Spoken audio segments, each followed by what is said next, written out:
So here we are with part 2 of chapter 9, Bholi, from the book Footprints Without Feet.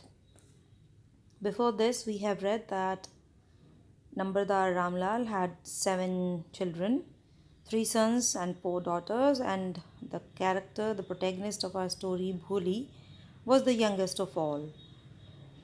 Though her real name was Sulekha, yet she was addressed as Bholi by everyone because she was very innocent for 2 reasons. When she was only 10 months old, she fell off her cot. Part of her brain got damaged and she couldn't have a properly developed brain. And when she was 2 years old, she was contracted by chickenpox, which finally left her with pockmarks all over her body, scars all over her body. So nobody took care of Bholi at home, neither her mother showed her love. She was never taken proper care of. And one day, for the first time ever, a primary school for girls was opened in the village. The Tehsildar came to inaugurate the school and he ordered Nambardar Ramlal to set an example and send his own daughters to school so that other villagers could get an example and they would also send their daughters to school. Not having enough courage to disobey his officer, when Nambardar Ramlal discussed the matter with his wife, earlier she declined.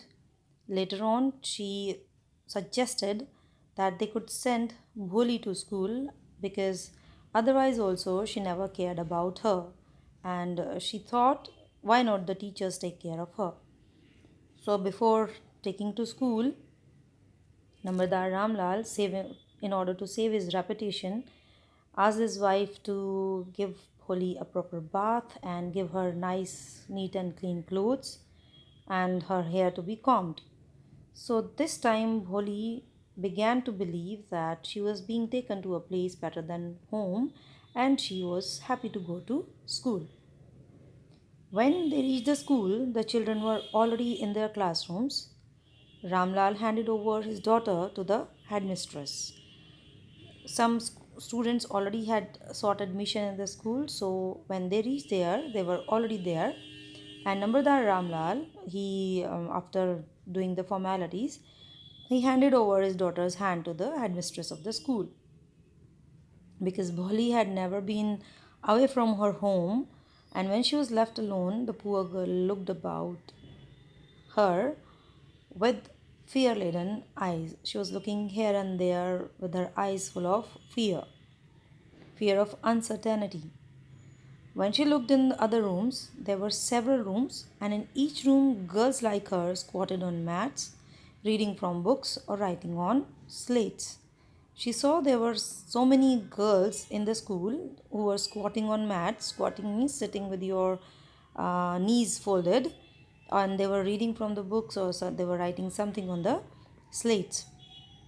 The headmistress asked Bholi to sit down in a corner in one of the classrooms. So the headmistress took Bholi to one of the classrooms where she was supposed to sit and she asked her to go and sit in one of the corners.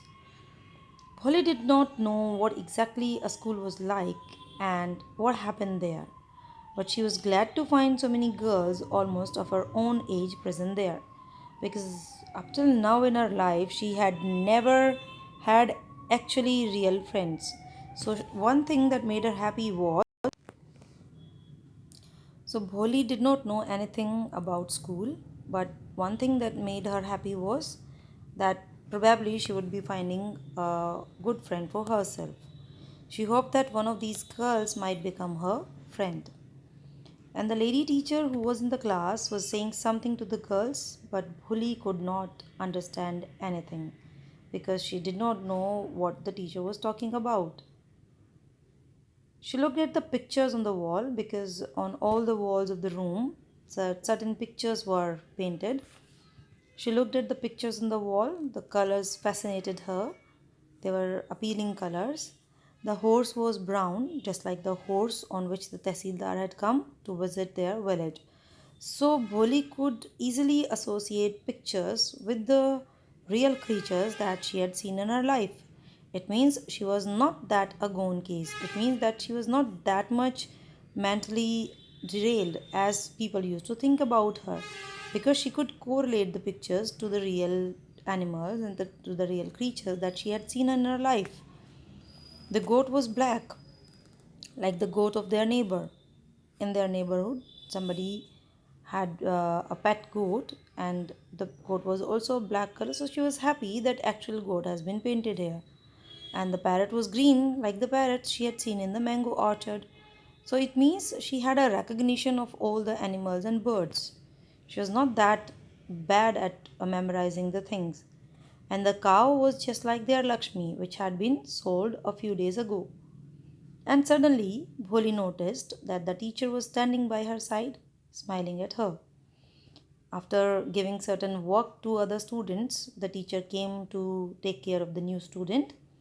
She was standing by her side and she asked her, "What's your name, little one?" And Bholi once again started stammering, but no further than that. She could not speak her full name. She couldn't even utter that her name was Bholi. She began to stammer. "Well done, well done." The teacher encouraged her. "Come on, now the full name." The teacher was very encouraging. Unlike other people, she did not make fun of Bholi, neither did she mimic her. Rather, very lovingly, she encouraged her to speak her full name.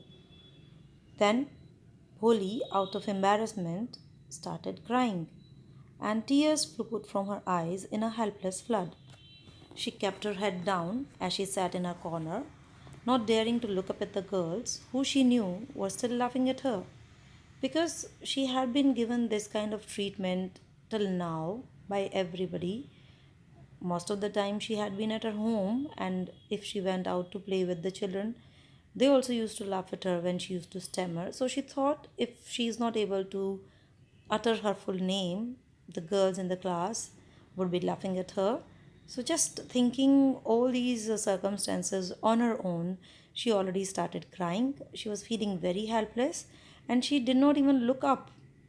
When the school bell rang, all the girls scurried means they picked up their things and they ran away hurriedly out of the classroom. But Bholi dared not leave her corner. She was still fixed to that corner, her head still lowered, and she kept on sobbing. She was still crying. For long she had been crying. The teacher came to her and very lovingly she said, "Bholi." The teacher's voice was so soft and soothing. In all her life, she had never been called like that. It touched her heart. See, everyone has a need to feel loved, everyone has a need to feel wanted. So, at her home, when she was not even loved and wanted by her own mother, her own sisters and brothers, and for the very first time, when she heard such a loving tone by her teacher, she was very touched. She felt actually happy. For the sake of this kind woman, however, she decided to make an effort. She had such a soothing voice, she would not laugh at her. And somehow, Bholi gained her courage back.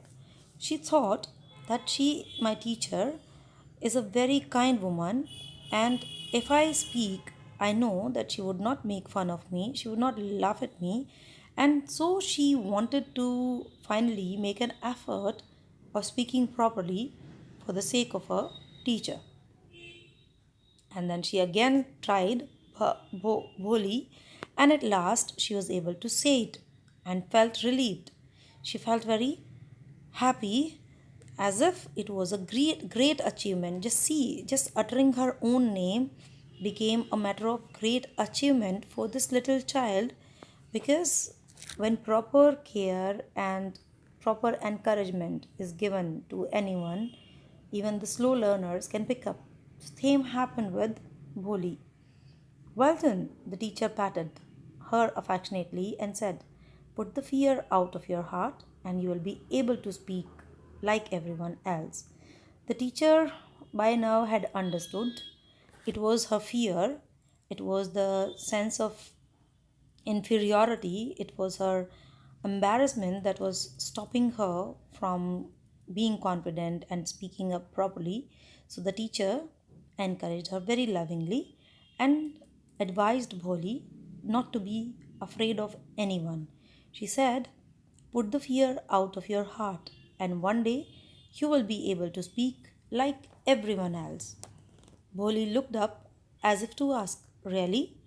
Her eyes were questioning, as if she was asking her teacher if she really would be able to speak like others. "Yes, yes, it will be very easy. We just come to school every day. Will you come?" And the teacher, reading her eyes properly, she reassured her, "Yes, of course, it is really. It's coming to be true one day. If one condition is there, if you every day keep coming to the school." So she asked Bholi, "Will you come?" Yeah, yeah, yes, and Bholi herself was astonished, and Bholi at one go answered her teacher, "Yes, I would come to school." And she herself was surprised. How could she utter yes so simply that she had been able to say it? "Didn't I tell you? Now take this book." And the teacher was also happy and encouraging Bholi further. She said, "Didn't I tell you one day you'll be able to speak like others?" And the teacher then gave a book to Bholi. She said, "Look at this book.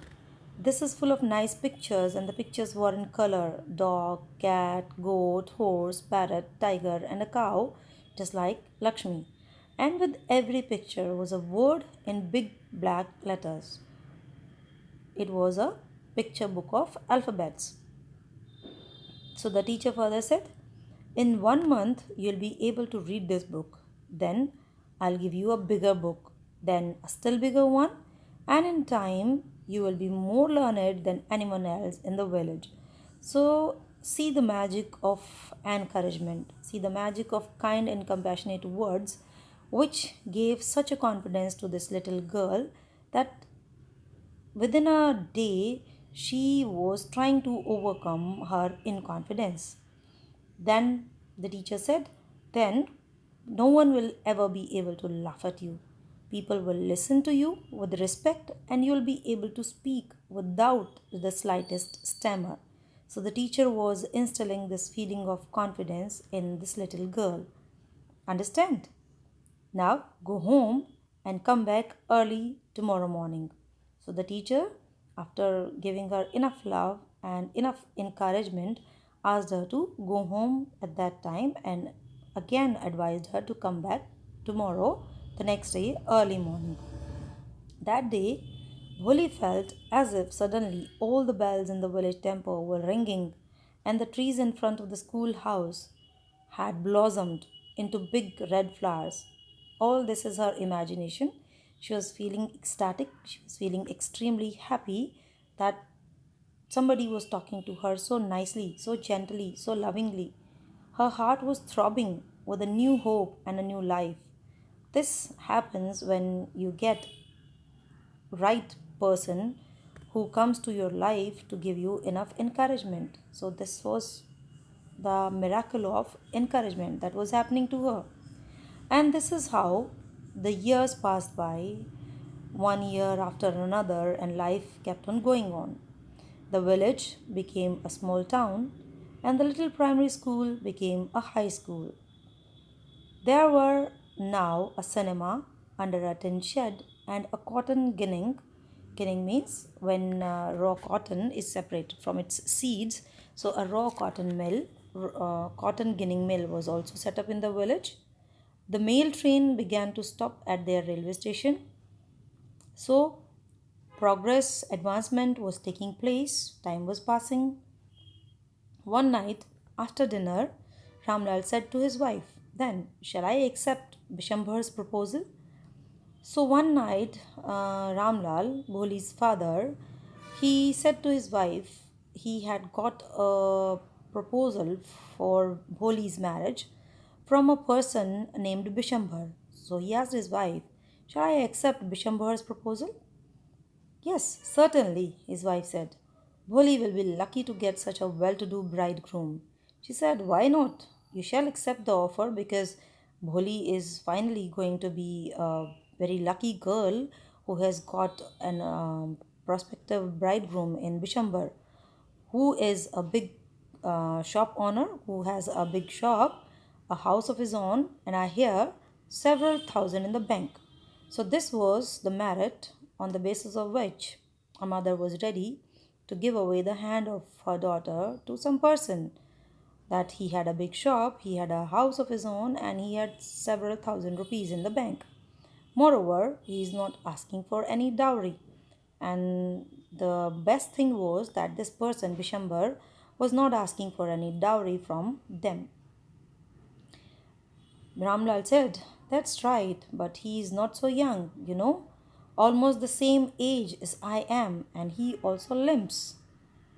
Now, see the plight and see the, what shall I say, discompassionate nature of the people, or ignorance of the parents, or not having any love towards their daughter, that the proposal which came from this person Bishambar, he was almost of the same age as Bholi's father.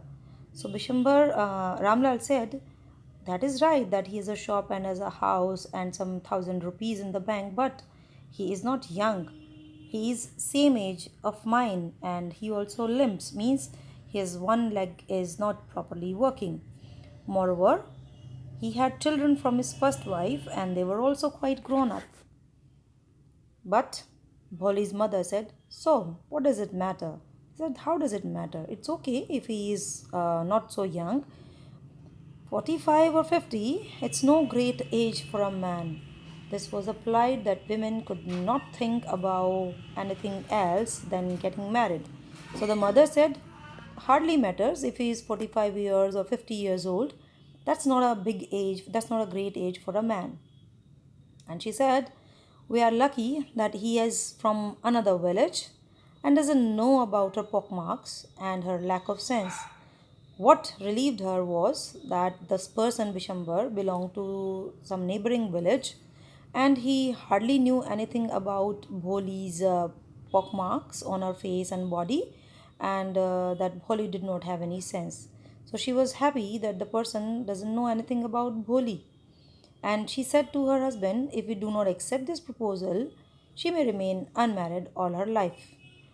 This is what a mother thinked about her daughter, that if they did not accept this proposal from such an elderly fellow who was of the age of Wali's father and who already was a father to some grown up kids, if they would not accept this proposal, their daughter would remain unmarried all her life. Ramlal said, "Yes, but I wonder what Bholi will say." At least, thankfully, the father, for a moment, thought about his daughter's feelings and discussed with his wife what Bholi is going to think now. So the mother said, "What will the witless one say?" She said she doesn't have wit, she doesn't have mind to think.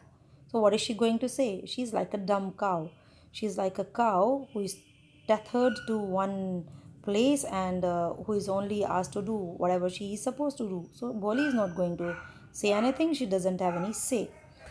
In other corner of the courtyard, Bholi lay awake on her cot, listening to her parents' whispered conversation. Whereas Bholi was overhearing every conversation, all this thing that was going on between her mother and her father, but she did not say anything. Let's read next in the next.